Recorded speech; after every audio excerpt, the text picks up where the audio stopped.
I will start by giving the floor to the representatives of the 5 political groups, and first is Mrs. Petra Bayer from the Socialists, Greens and Democrats. Petra, you have the floor. Yeah, thank you very much. Good afternoon, dear Alain. You named it. We have to know where to go to. Also, the people of Kosovo would like to know where to go to.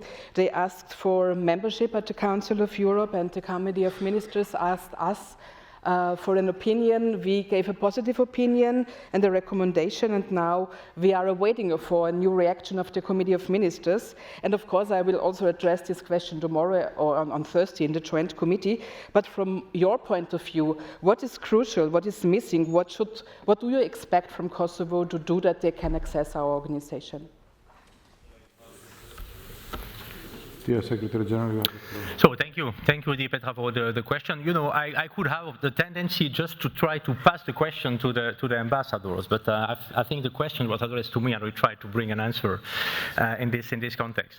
Now, you mentioned the actual situation with Kosovo. I think the main element I would mention, it is after the report that PACE published on this issue. It is now a decision in the hands of the Committee of Ministers. It was also a discussion yesterday with the president of I would say the representative of the presidency, Minister Xavier Bettel from Luxembourg. He answered also this question yesterday. For me, the most important thing is to have a full transparency in what is happening and stability in the process. I think we will have one day a decision. You must and we must answer together the Committee of Ministers when it will be the case, but it must be a stable and clear result in one sense to know what's happening with this situation right now. Just also now to add one more point about the new situation, you know, with I described before all the changes that we are witnessing right now, and it is accelerating. And we have new administration also in the US. It's also, all those elements are playing a role. And I think, and we have also very soon election in Kosovo in February. I think we should wait this milestone, this step, and then see if we have conditions to have a discussion. I think it will be a discussion in the CM, and then at the end a decision. I know that you are waiting for these elements, but I think, well, in such quite complicated situation, it is a good thing to be solid in the step that we are doing and to see if there is a possibility to see any development in this issue. Thank you. On behalf of the European People's Party, Maria Petrusevska. Thank you, respected President. Thank you, distinguished General Secretary. Human rights are foundation of the democracy. How do you see that some member states of the Council of Europe do not respect the minority rights and they don't implement the judgments for minority rights from the European Court of Human Rights? Thank you so much. Thank you for the question. I'm not sure about if you are addressing a specific case, but I think it is an obligation to execute the decision of the court. We know this. It is, by the way, a very important, not to mention a central element of the all institutions that we have, and that's why it is so important to follow this and to address all the execution of the decision of the court. That's why we have it is a role and a responsibility also for the Committee of Ministers. As I mentioned before, you know, I participate also. I have this privilege to be invited at the Committee of Ministers regularly and to have the exchange with the Committee of Ministers, and I see how seriously these elements are always followed and seen. Thus, the construct is that we have 46 member states, and the member states are in charge, are responsible to ensure that when there is a case, that it will be implemented and rightly implemented. That's why we have all those discussions, and I think we must remain very aware on this. You know, just to compare maybe with other organizations, we know that other organizations also do have the same more or less construct that we have with the European Court on Human Rights. And if you don't have a very high level of execution, then it is not really possible to remain legitimate on the long term. That's why it's so important to continue on this. That's why also we have in the Secretariat, I think this is the DG1 is responsible for those issues and working very closely with the member states and also with the CM for the execution of the judgments of the court. Thank you, Secretary General. On behalf of the European Conservative, Sorin Titus Mukatsiou.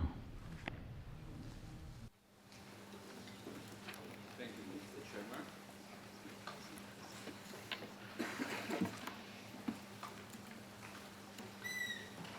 Thank you. I would like to ask a question.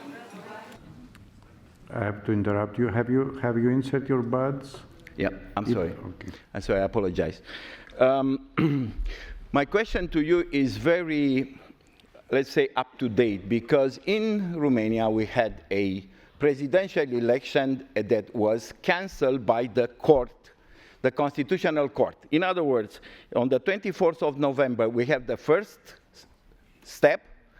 The court certified the first step, and 3 days after that, while the second step was running in diaspora, 50,000 people already voted in the second step, they completely canceled the presidential election. Now, Mr. Rostopoulos was very kind, and I thank him for that, to ask the Venice Commission about this situation, and we saw yesterday the report. Now, if you look at the report and what the Commission, the Constitutional Commission put up as a proof for what they say was Russian involvement in the election, that, in my opinion, does not meet the criteria that the Commission was talking about.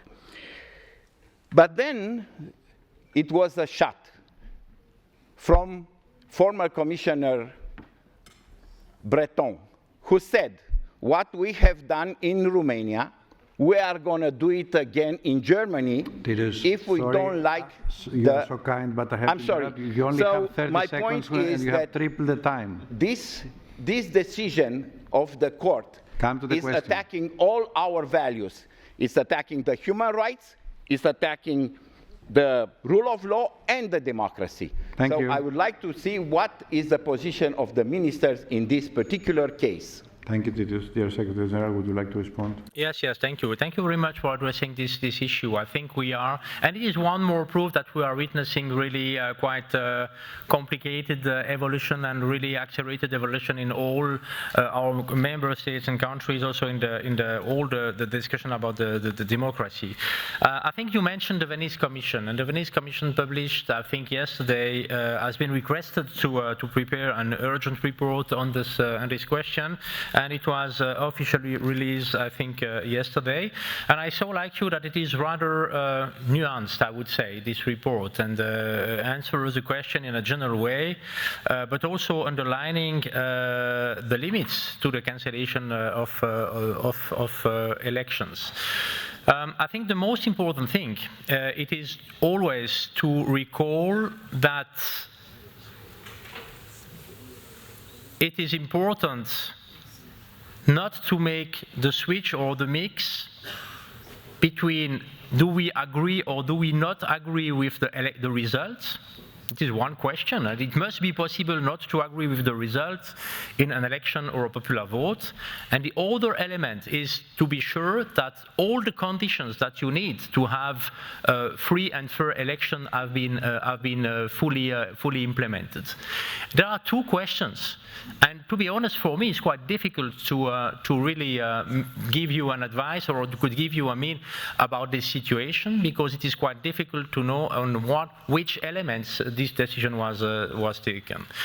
Well, I was informed that it will be a new election, this year in Romania. I think the situation is like it is right now, but I'm pretty sure that we will need to structure a bit the discussion on those elements. It must be possible to disagree with a result and to recognize it is democratic. It is not always to be to have the result that we want and that we wish. Just what I can say to this, but I think we should do the analysis of this Venice Commission Commission report right now and to see what is possible to do to ensure, like I mentioned also in my intervention before, to have good conditions, to have a good expression of what the people want in elections. Thank you. On behalf of the Liberal Democrats, Franziska Hupp has the floor.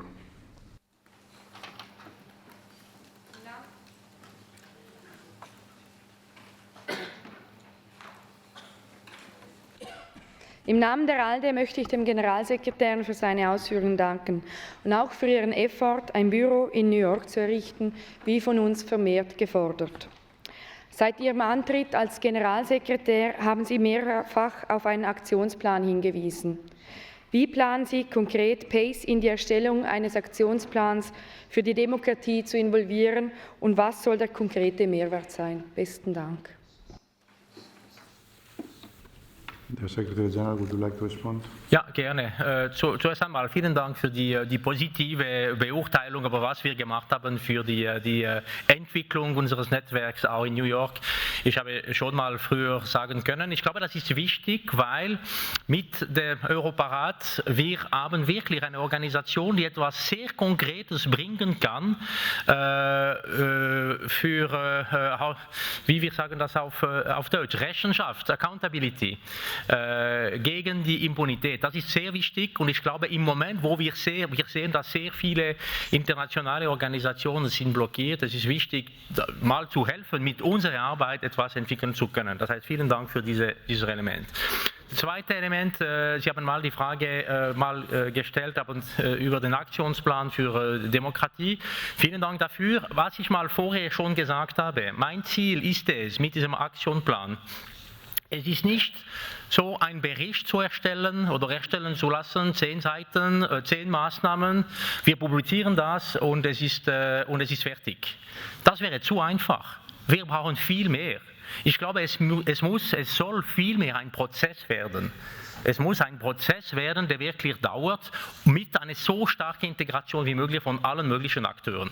Wir haben schon angefangen, ich habe mal die Möglichkeit gehabt, letztes Jahr Vernehmlassungen zu machen, Konsultationen zu machen mit allen Botschafterinnen und Botschaftern, die wir in Straßburg beim Europarat haben. Es war sehr interessant, eine Art Brainstorming, wenn ich das so sagen kann. Es war sehr interessant und es erlaubt uns, ein bisschen zu konzentrieren, was wir machen können, was wir nicht können und wie wir weitergehen werden. Und wie ich auch vorher gesagt habe, am richtigen Moment, und es ist bald, am richtigen Moment, es muss möglich sein, wirklich das zusammen zu machen, auch mit der Parlamentarischen Versammlung im Europarat, dass wir das zusammen entwickeln können. Ich brauche noch ein bisschen Geduld dafür. Das ist generell Geduld ist auch nicht so schlecht in diesem Moment. Wir brauchen Zeit, um wirklich eine vertiefte Arbeit machen zu können und das kommt bald und ich werde Ihnen versichern, dass an diesem Moment, ich glaube, in diesem ersten Halbjahr werden wir wieder mal darüber diskutieren können mit den zuständigen Kommissionen und auch mit Behörden und auch mit PACE als Institution. Thank you, Secretary General. Dear colleagues, before I give the floor to our colleague from the United European Left, Mr. Paul Gavan, I would like to remind all of you, when you enter the hemicycle, please insert your badge and before asking for the floor, press the button once, wait for a couple of seconds, and then take the floor. Dear Paul, you have the floor. Thank you, Mr. President. Secretary General, good afternoon.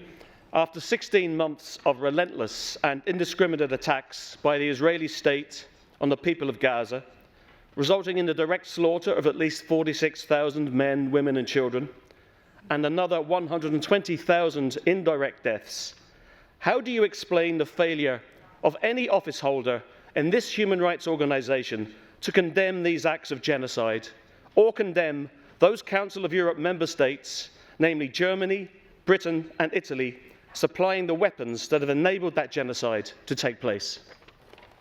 Thank you. Mr. Secretary General, would you like to respond? So thank you for this question. First thing I must say, want to underline here in this place that we are, well, seeing also that with the ceasefire we have for the first time since a very long time, maybe not a degradation, but maybe the possibility, opportunity to have again more place for all the values and all the support for human beings in all the region. That's the first point. Second point, we have always been really strongly concerned about the situation in the Middle East and in Gaza particularly. You know this, it is the history of the 16 and 18 last month. We will need to take the time to make good analysis of what's happened, because the element where we can agree, it is that it was a catastrophic development for human rights and for human dignity in general. And I think we will need to have this discussion and to be ready to go deeper in those elements and to try to do the best with this. The third point I can mention, I mean, I see not as my role, to decide to make some critics and member states when they decide in the bilateral relations to do something. We can assess the elements, we have also the instrument to discuss this, but we never must forget why we are here. We are here to ensure that, human dignity, that democracy and rule of law is working. I saw, like you, that is not the case, at least we can say this, but we must remain concentrated on this and also what's happening on our continent. And I was really concerned about the strong rise that we've seen in the last month, and it is really bad for our continent with the anti-Semitism and also with the hatred, anti-Muslim hatred in the continent. This sense that we should have for the collectivity, for the collective also to live together is really important, and that's why we have been as clear as possible about the situation that was happening there. Thank you, dear Secretary General. Dear colleagues, before I give the floor to other colleagues, I just want to announce you that the time for amendments regarding the report on Georgians' credentials will be prolonged by 7 p.m. tonight due to the late publication of the document. Now, dear Alain, I'm going to give the floor to 3 of my colleagues, and you will answer to them as a group of 3. First in this group is Mr. Armen Gevorkyan. Armen, you have the floor. Mr. Secretary General, according to the official statement about your meeting with President Aliyev last November in Baku, you, I am quoting, underlined the important contribution of Azerbaijan to interreligious and intercultural dialogue. If this is your sincere assessment, it can be perceived as encouragement to the authoritarian regime of Azerbaijan to continue the inhuman treatment of Armenian prisoners since Baku and the ongoing destruction of Armenian cultural and religious heritage in Artsakh, Nagorno-Karabakh. What can you say in this regard to the victims of the genocide in Artsakh perpetrated by Azerbaijan? The next is Mr. Alain Milon. Alain, you have the floor. Merci, Monsieur le Président. Monsieur le Secrétaire Général, je souhaite, quant à moi, vous interroger sur les violences faites aux femmes. Vous avez mis en avant la Convention d'Istanbul et souligné que dans celle-ci, la définition du viol est basée sur l'absence de libre consentement par opposition aux définitions traditionnelles de viol fondées sur le recours à la force. En France, dans le code pénal qui définit le viol, la notion de consentement n'est aujourd'hui pas présente, ce qui donne lieu à de nombreux débats juridiques renforcés à l'issue d'un procès qui a récemment bousculé mon pays. Je voudrais donc savoir si le Conseil de l'Europe a été consulté par les autorités françaises sur ce sujet et si vous envisagez des mesures spécifiques de dialogue avec les États membres sur cette question centrale pour les femmes. Thank you, Alain. Next is Heinalka Juhets. Honourable Secretary General, the PACE stated that protection of rights of persons belonging to national minorities is one of the most important prerequisites for peace and security in Europe. which became an essential element of the Reykjavik Declaration. We have a strong view that strengthening the work of all organizations in this field would be central in the current geopolitical situation in Europe, as it is significantly contributes to sustaining the peace in our continent. In your opinion, what more should we do to achieve this together? Thank you very much indeed. Thank you, dear Secretary General. Would you like to respond to the three questions? Yes, thank you. Maybe for the first question, thank you very much for asking and for putting the question. You know, you took a small part of the press release we made after the visit in Baku. I just answer on this element, and then I will say some few words about the visit in Azerbaijan and in Baku. This element was only dedicated to the fact that the Council of Europe has been invited to an international interreligious conference in the context of the COP. And I understood that, well, it is possible to mention this in another context or to ask some other questions. I see the point, but it was really, maybe we should write this differently, but it was really concentrated on this element. The second element, as you are asking about Azerbaijan and well, the visit there, I just wanted to mention to you that it is, well, it was an important well, possibility to visit Baku last year. I know all the difficulties that we have, well, also with Azerbaijan. For me, it was really important after the stop that we have seen in 1 year, in the last year, to have again some movement. And it is not just to have movement. It was to have again the supervision of execution of judgments of the court. It has been restarted. It is important also for the population living in the country. It was about the implementation of the action plan for Azerbaijan for 22-25. It was stopped, it has been resumed. And it was also linked to the monitoring activities and the participation of experts, in particular in the Lanzarote Committee and Civic Committee for Human Rights. That was the goal that we had, and that's why we had this meeting there. But thank you for the question. I hope it was possible to address this, and I'm ready to address all questions that you might have about the South Caucasus, because I had a lot of contacts also there. By the way, also with the Prime Minister Pashinyan, before and after all those visits I made we had regularly contacts about the visits that I made in the whole region, and you know the support that we are also providing for Armenia in this situation.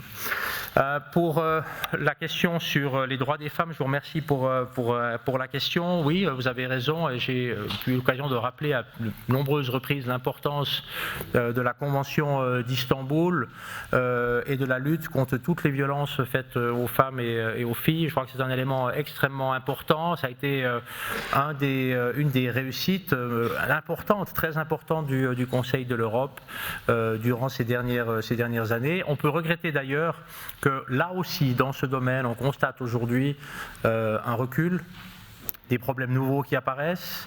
On sent dans le débat public en général, et on l'a vu encore dans le débat qui a précédé des élections dans différents pays récemment, avant ou après, ce que cela peut signifier de ne pas avoir une pleine attention à l'égalité entre les hommes et les femmes, et de ne pas avoir aussi une pleine attention à la lutte contre les violences faites aux femmes. Pour la question spécifique que vous posez sur la définition du viol, je n'ai pas eu de discussion à ce stade avec les autorités françaises. Par contre, vous aurez remarqué qu'il y a eu récemment un arrêt de la Cour européenne des droits de l'homme qui précisément parle de cette question, et qui, je crois, mais là je dois juste avoir un œil qui part de côté pour vérifier que je ne vous dis pas de bêtises, sinon je la corrigerai tout de suite, qui, je crois, a condamné la France dans cette question. C'est le cas. Donc, bon, je crois que ça fait partie du jeu avec la Cour européenne des droits de l'homme, que tous les pays membres soient une fois ou l'autre condamnés pour des éléments qui ne respectent pas la jurisprudence de la Cour ou les décisions de la Cour en matière de défense des droits humains. Et là, alors ça a été le cas de beaucoup de pays, mais là c'est le cas de la France, et on peut espérer que ça porte un effet positif sur l'appréciation portée à ces questions qui sont sociétalement extrêmement importantes. And for the last question, I thank you very much. I'm not sure that I was really understood the question, but I think the question was what we can do to ensure a good collaboration, participation on the European level to be as strong as possible together, despite all the differences we can have and despite the diversity, or with the diversity that we have on the continent. And we can remember in this context that I was addressing you, I think last time, and also with the Committee of Ministers, saying that I mean, the European family is a quite interesting family with 46 member states, a huge diversity that we have, and the most important thing is not just to consider the differences that we have, but it is to have some movement working in the convergence. And that's the concern that we have now. Since, and I was mentioning this in my intervention before, since I would say 15, 20 years, and all this list of crises that we had since more than 15 years, then we are witnessing right now a phase where we are diverging more than converging. And our role must be to do what we can with the dialogue, with mutual discussions around the values to have more convergence again. The Council of Europe can play a very important role in this. I think it is our role, you know, but not alone. We do this in a strong, very strong collaboration with the European Union. I just want to mention here how important it is to have this very strong support from the European Union for the Council of Europe, and also, I mean, what we can bring to this sense for the European continent and for the values that we have together, being a member of the EU or not, by the way, because we have the same continents. We are working to care. We care about the same continent all together. Next point I can explore in this context, it is about the EPC, you know, the European Political Community. It is a very important, would say, network working since now many years. Well, not that much, but 3 or 4 years. I had the privilege to participate several times in different capacities, by the way. And I was the last time in Budapest for the EPC. It was a very interesting and very important meeting with the 27 members of the EU, plus 19 members that we have, members of the Council of Europe, but not being members of the EU. And I think this context, this framework, it will be probably very important in the future also to, to address together all the concern and the challenges that we are facing together in Europe. That means to work together on the continent with the EU, with the EPC. We have also the OSCE, I could mention other organizations, but never to forget that it's important also to engage the contacts outside of the continent. And that's why in Davos last week I had the possibility to meet with the ASEAN, Secretary General of the ASEAN, Secretary General of the Gulf Cooperation, and I had before previous meetings also with African Union, also with the Organization of American States, and obviously also with the UN. And I think it is important to have transparently all these contacts together and to see what we can achieve together. Thank you, dear Secretary General. Next question is from Damien Cotier. Damien, you have the floor. Merci, Monsieur le Secrétaire Général. Tout d'abord, vous avez cité le Secrétaire Général des Nations Unies à Davos. J'aimerais le citer aussi. Un participant lui demandait si, dans le contexte actuel du monde, il fallait être optimiste ou pessimiste. Et il a répondu, il ne s'agit pas de ça, il s'agit d'être résolu. J'aimerais vous remercier parce qu'on voit que vous entreprenez les dossiers de manière résolue depuis votre entrée en fonction. Vous cherchez à faire bouger les lignes et à promouvoir ce dialogue que vous avez évoqué tout à l'heure, et j'aimerais vous remercier pour ça. Ma question, elle est sur le multilatéralisme. Vous l'avez dit, vous voulez faire dialoguer les organisations multilatérales. Il y en a beaucoup, notamment mondiales, qui ont leur siège en Europe, à Genève, à Vienne, à La Haye, à Paris ou ailleurs. Comment est-ce que vous envisagez un renforcement des collaborations avec ces organisations, en particulier celle des Nations Unies? Next is Yevgenia Kravchuk. Yevgenia. Thank you, Mr. Secretary General. Thank you for coming to Kiev. It was great to see you in December. My question is regarding the special representative on Ukrainian children. When exactly there will be appointment? Will it be a high position, political level person? And what would be the duties of this person? And I would like also to mention that you were addressing not just the members of Assembly today, but also So the representatives of youth from different member states, they're here listening to you, and thank you for mentioning the youth perspectives in your speech. Thank you. Thank you, Evgenia. Stefan Bergeron, you have the floor. Merci, Monsieur le Président. Monsieur le Secrétaire général, vous y avez fait état dans votre allocution d'ouverture. Depuis le début de la guerre d'agression de la Russie contre l'Ukraine, cette Assemblée a adopté plusieurs résolutions invitant les États membres et observateurs à faire usage des avoirs russes gelés pour reconstruire les infrastructures ukrainiennes détruites. Elle l'a d'abord fait en avril 2022, puis elle est revenue à la charge en octobre 2023 et encore en avril 2024 dans le but d'abord de convenir rapidement de mesures pour ce faire et par la suite d'un mécanisme international d'indemnisation. À ce jour, quel suivi a été effectué auprès des États membres et observateurs afin d'assurer la mise en œuvre effective de ces résolutions? Thank you. Dear Secretary General, would you like to respond? Volontiers, merci Monsieur le Président. Je commencerai par la question sur le multilatéralisme, mais aussi sur les Nations Unies. Alors, on peut commencer avec les Nations Unies parce que naturellement, il y a des pas importants réalisés récemment dans ce cadre-là, notamment avec le bureau à New York. On a également un bureau qui se trouve à Genève, vous le savez aussi bien que moi, ainsi qu'un qui se trouve à Vienne. Ce sont des antennes, des bureaux auprès d'organisations multilatérales de premier plan dans des villes qui sont consacrés fortement au multilatéralisme. Ça, c'est le premier élément. Je pense que pour approfondir la relation, il faut le faire sur des éléments qui soient aussi concrets que possible. Et c'est la raison pour laquelle ce que le Conseil de l'Europe a apporté dans la lutte contre l'impunité, pour le crime d'agression et l'agression de la Russie sur l'Ukraine est en fait exemplaire. Et je dois vous dire, je crois que je l'ai déjà rappelé ici, mais je le refais volontiers, c'est que dans la rencontre que j'ai eue avec Antonio Guterres justement à New York en septembre passé, dans le cadre de l'Assemblée générale des Nations Unies, nous nous sommes rendus compte que, évidemment, qu'effectivement le Conseil de l'Europe était capable d'amener des outils. Alors ils ne sont pas globaux, il n'y a pas les 200 États de la planète qui sont à bord, il y en a beaucoup moins, mais avec un niveau d'engagement qui est plus élevé. C'est ce qu'on a fait avec le registre des dommages, qui a été une invention magistrale du Conseil de l'Europe, soutenue par les chefs d'État et de gouvernement à Reykjavik en 2023. Et ensuite, avec les prochaines étapes, et je viendrai tout à l'heure d'ailleurs à la question posée tout à l'heure sur les questions de ce qui s'est passé depuis, eh bien, nous avons besoin maintenant de faire les prochaines étapes avec un mécanisme complet de compensation.